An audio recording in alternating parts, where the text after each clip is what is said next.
الرحمن الرحيم. Dalam sujud yang kedua, kita sujud. Fikihnya, kalau bicara fikih bukan hikmah, maka dikerjakan mutlak seperti Nabi menunjukkan. Ya, sallu kama ra'aitumuni usalli. Salatlah kalian seperti melihat aku salat. Jadi fikihnya, setelah kita duduk di antara dua sujud, sujud kembali. Posisinya seperti yang pertama, menempel 7 plus dengan tambahan hidung. Ya, 1 kening, kemudian 2 telapak tangan, 2 tambah 1 3, kemudian 2 lutut, 3 tambah 2 5, kemudian jemari di 2 kaki, tambah 2 7 plus dengan hidung. Ya, kalau kita benar sujudnya, maka otomatis hidung kita pun akan menempel. Ini kalau tempat sujudnya bersih.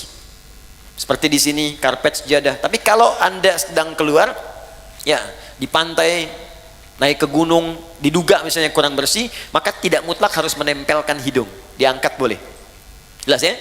Saya sudah contohkan, jadi tidak perlu kemudian saya contohkan kembali. Dan saya sudah bikin PowerPoint. Jadi pertemuan berikutnya nanti saya tunjukkan PowerPoint dari awal takbir sampai dengan selesai salam. Baik, sudah ada, nanti saya kirimkan ya, insyaallah. Kemudian teman-teman fokus. Setelah sujud seperti biasa, tempelkan dulu. Mohon maaf sekali, boleh bantu saya? 1 orang aja. Siapa aja boleh. Mas Andrian, mohon izin. Di sini, karena kita ada kamera tersambung, sini aja.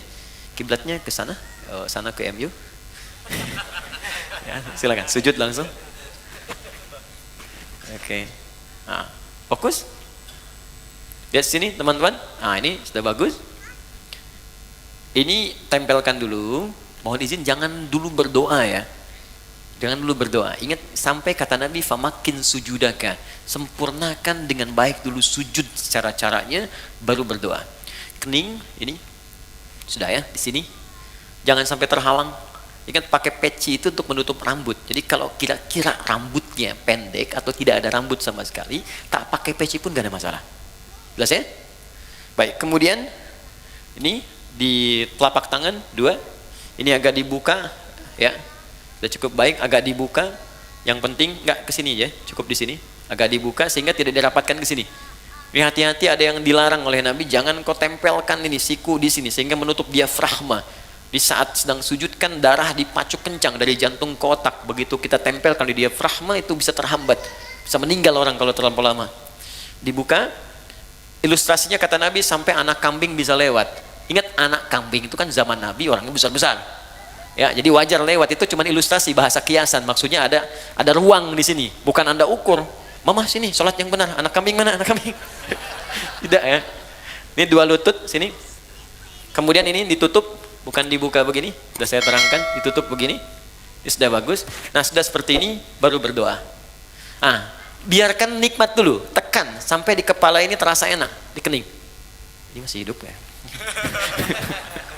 Ya, alhamdulillah. Jadi tenang dulu, enak. Setelah merasa, biasanya awal-awal pusing, biasanya. Nanti setelah itu enak, baru berdoa. Bangkit, alhamdulillah. Nah, sudah duduk di antara 2 sujud, kan? Kemudian sujud kembali seperti tadi yang pertama. Baik, ini yang kita lakukan serupa. Jadi fikihnya tidak ada yang berubah. Sujud kedua sama seperti sujud yang pertama secara fikih. Bacaannya pun tidak berubah. Sama.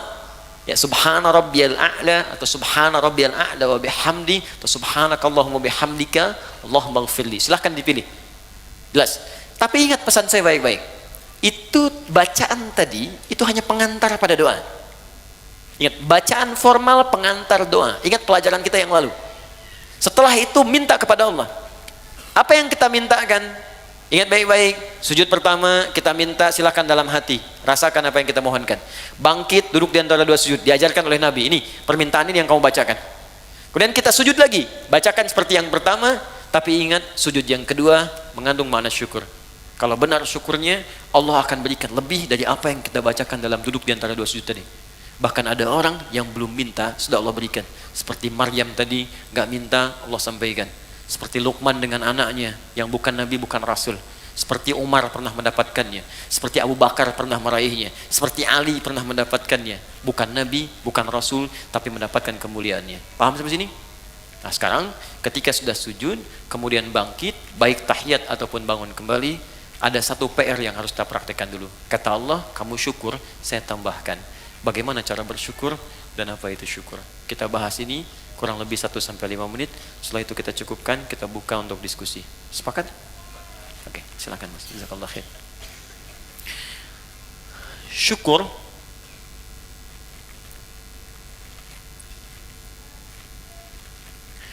artinya usaha untuk mengungkapkan, upaya untuk mengungkapkan rasa terima kasih,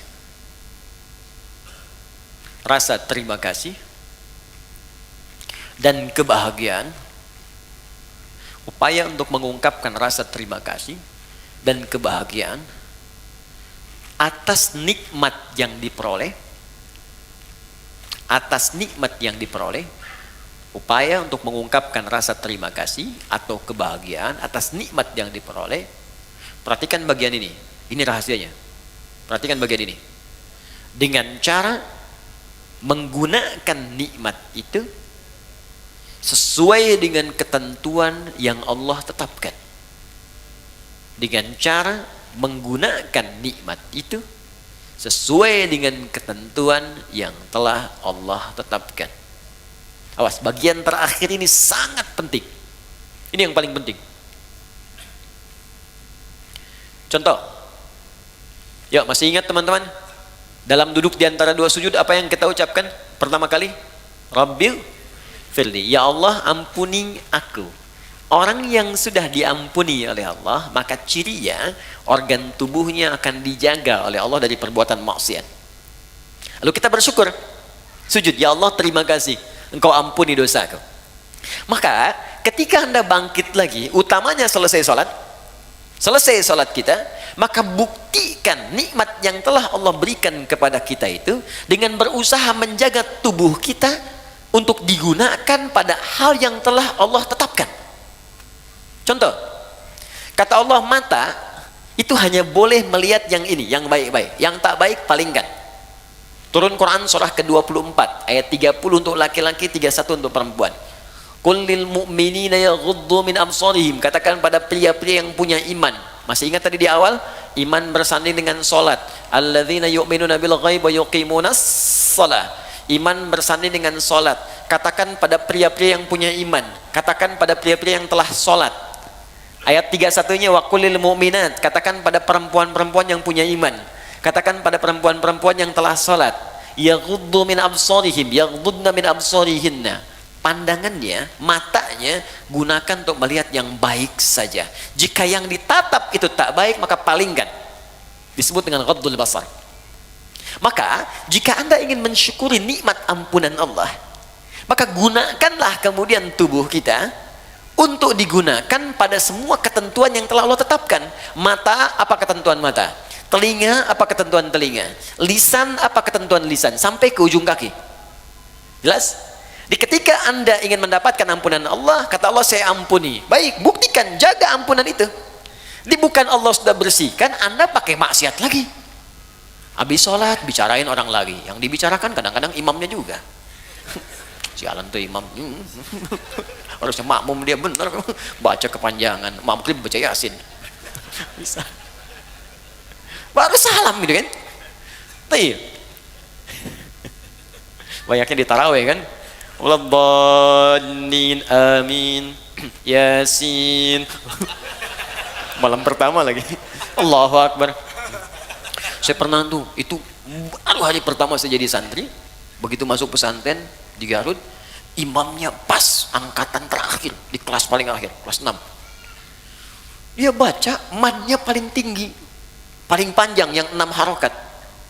Bismillahirrahmanirrahim. 6 harokat. Ya, kalau sekarang bingung, jadikan detik. Kalau kami mengajarkan pakai detik. 1 detik itu 2 harokat. 2 detik 4 harokat. 3 detik 6 harokat. Di detik itu lebih mudah. Tak, tak, tak. Lihat. Alhamdulillahi Rabbil Alamin. Ar-Rahmanir-Rahim. Maliki Yaumiddin. 6 harakat panjang sampai waladhdallin. Jadi ketika dia baca 6 harakat itu kan lewat dari 3 menit. Al-Fatihah aja. Udah begitu selesai waladhdallin amin Yasin. Wah, saya hari pertama masuk pesantren, malam pertama tarawih pakai Yasin. Di hati udah begini aja. Tapi Allah Maha Adil. Allahu Akbar. Jadi begitu selesai Yasin, Allahu Akbar. Itu tuh. Tapi tidak harus ditiru tuh yang begitu ya. Ya. Oke, lihat balik sini. Teman-teman fokus. Jadi begitu caranya. Ya, telinga jaga, lisan jaga. Jadi jangan sampai saat sholat diampuni, habis sholat maksiat lagi. Ini menunjukkan ada yang salah dalam sholatnya. Tuh, sampai nangis anak-anak tuh. Nah, banyak yang begitu. Ya sayang, nggak apa, mau coklat. Oke. Ada berapa? Satu orang? Tolong ke belakang. Rizki. Saya tutup. Kalau ini standar ya. Ini yang sering orang keliru. Rizki bisa materi, uang, benda, pakaian, kendaraan, makanan, rumah, dan sebagainya. Oke, kita praktek dulu, fokus, praktek dulu. Kita minta warzuqni, ya Allah berikan aku rizki. Allah jawab. Dan kadang banyak orang tidak sadar, mungkin kesuksesan yang Anda dapatkan sekarang, itu atas doa Anda saat sholat. Anda pengen punya kedudukan, kata Allah saya berikan. Anda pengen punya harta, saya berikan. Anda ingin popularitas, sukses karir, saya berikan kata Allah. Tapi berapa banyak yang Allah berikan atas doa yang dimintakan dan dikabulkan itu kemudian yang disyukuri. Anda sujud, bangun, kata Allah syukuri. Sekarang pertanyaannya, ada orang yang bisa mensyukuri rezeki sampai-sampai Allah ditambah terus, tambah. Saking banyaknya tambahan sampai dia merasa dunia kecil. Dan yang paling dahsyat, ada orang yang nggak megang tapi ketika butuh ada. Itu yang kaya. Di saking banyaknya nggak kehitung. Mau makan, ada makanan. Pengen beli buah, ada yang beliin buah. Ada makan, ngajak teman malah dibayarin. Ya, jadi apa yang dia kerjakan tuh Allah cukupkan, cukup. Tapi dia aja nggak punya beban. Ya, nggak capek, kendaraan nggak ngurus-ngurus, mau berangkat ada yang jemput. Kadang-kadang dia telunjuk tangan begini, taksi berhenti, gitu kan? Wah, pokoknya luar biasa lah. Betul, pas bayar dibayarin. Nah, bagaimana cara mendapatkan rumus-rumus dimudahkan oleh Allah? Kata Allah syukuri. Nah, kembali ke konteks tadi di awal, syukur itu menggunakan nikmat yang Allah berikan sesuai ketentuan yang Allah tetapkan. Contoh, maaf, saya tidak bermaksud untuk menyampaikan hal-hal yang kurang berkenaan, tapi ini untuk introspeksi kita. Allah katakan, cari pakaian untuk menutupi aurat. Anda minta, ya Allah warzuqni, berikan saya rezeki. Kata Allah, ini saya kasih. Oke, dari pemberian itu Anda berikan pakaian. Kata Allah, bentuk syukur dari pakaian itu engkau gunakan untuk menutupi aurat. Satu. Berapa banyak kemudian dari hamba yang Allah berikan rezeki itu justru membeli pakaian yang membuka auratnya. Orang tuanya tertutup tapi anaknya terbuka. Jadi kalau dari kecil Anda tanamkan kepada anak, diberikan pakaian yang membuka auratnya, bagaimana saat dewasanya? Itu baru pakaian. Yang kedua, silahkan lihat. Kata Allah, gunakan pakaian itu untuk engkau gunakan menampil dengan sempurna saat ibadah. Menghadap kepadaku dengan pakaian yang indah. Turun Quran surah ke-7 ayat 31. Ya bani Adam khudhu zinatakum inda kulli masjid. Hei anak cucu Adam, jika ada panggilan dari masjid maka kenakan pakaian terbaikmu. Saya mau tanya, panggilan apa yang muncul dari masjid? Salat. Allahu Akbar, Allahu Akbar. Makanya orang khusyuk itu di pertemuan yang lalu masih ingat? Ketika dia akan menghadap Allah, dia kenakan pakaian terbaiknya. Allah yang panggil. Antum ini dapat undangan Sabtu Ahad yang ngundang manusia, tampilan luar biasa. Ada yang pesan dulu, jasnya dibikin dulu, sepatunya juga bikin dulu, mereknya ditampilkan dulu, hanya untuk penuhi undangan manusia yang belum tentu kebutuhan kita, yang belum tentu memberikan solusi pada persoalan kita. Diundang makan cuman sekali, nambah nggak bisa, ya. Solusi belum tentu hilang. Untuk menghadapi manusia saja, tampilan kita luar biasa. Kata Allah, kenapa ketika aku undang tampilan kau biasa-biasa saja? Kan kurang adil, Bu, Pak, teman-teman. Yang paling unik yang dipakai di olahraga, itu pula yang dipakai dalam sholatnya.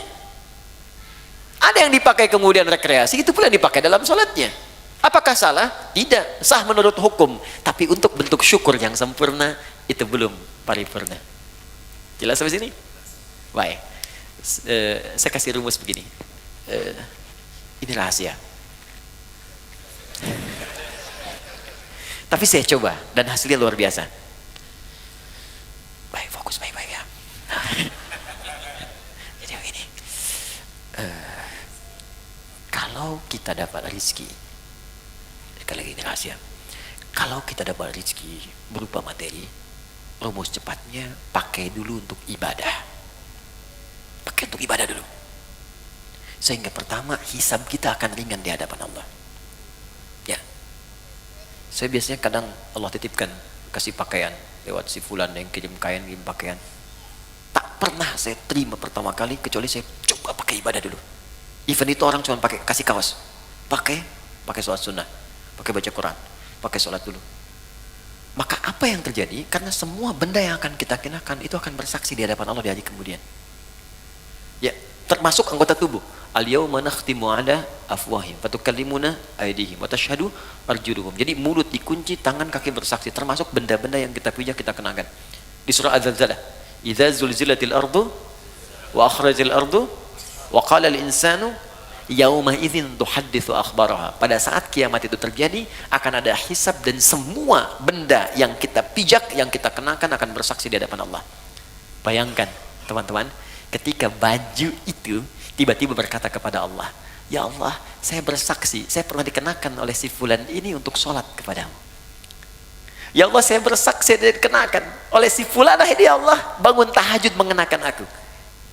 Allahu Akbar. Ya fulan, ketika aku berikan kepadamu nikmat berupa pakaian, apa yang kamu kerjakan? Ya Allah, saya bersaksi, pertama kali saya gunakan untuk memenuhi panggilanmu ke masjid. Maka sepatu itu berkata, benar ya Allah, Anda gunakan. Buka pintu, rumah Anda, masuk ke ruangan kamar Anda, buka kemudian lemari pakaian Anda, coba lihat setiap helai pakaian Anda, berapa banyak yang sudah digunakan untuk ibadah. Jangan-jangan ada di antara pakaian itu yang hanya dipakai untuk digunakan maksiat saja selama hidup. Maka saran saya, cepat tutupi dengan ibadah sebelum dia bersaksi di hadapan Allah dan memberatkan timbangan Anda pada keburukan. Anda sudah minta motor, sepeda aja belum bisa membawa Anda ke masjid. Ya Allah, aku pengen motor. Kamu ini gimana? Minta motor, beban kamu akan berat. Sepeda aja belum mampu mengantarkan kau ke masjid. Itu si fulan, sepeda dia nggak punya, motor nggak pernah mimpi, mobil nggak pernah berharap. Kakinya bisa dipakai mengantarkan dia ke masjid. Jarak dia ke masjid 2 kilo. Kamu cuma 20 meter ke masjid. Sepeda sudah saya berikan, motor sudah saya limpahkan, mobil saya anugerahkan, mereknya bermacam-macam, belum mengantarkan kau juga. Maka nikmat apalagi yang harus aku berikan kepadamu supaya engkau mau berangkat ke masjid itu. Jadi kalau ada teman-teman mengatakan warzukni, ini hati-hati ya. Anda meminta dalam sholat warzukni, ya Allah berikan aku rizki, dan sudah Allah limpahkan, tapi rizki itu belum mampu mendekatkan Anda kepada Allah, maka mesti berhati-hati. Jangan-jangan ada istidraj di dalamnya. Istidraj. Limpahan yang terasa nikmat, tapi di balik itu ada kumpulan azab yang sedang menunggu. Maka segera bertobat, coba dicek. Punya sepeda, pernah dipakai untuk mengantar ke masjid belum? Pernah dipakai ibadah belum? Punya motor, pernah dipakai ibadah belum? Punya mobil, pernah dipakai ibadah belum?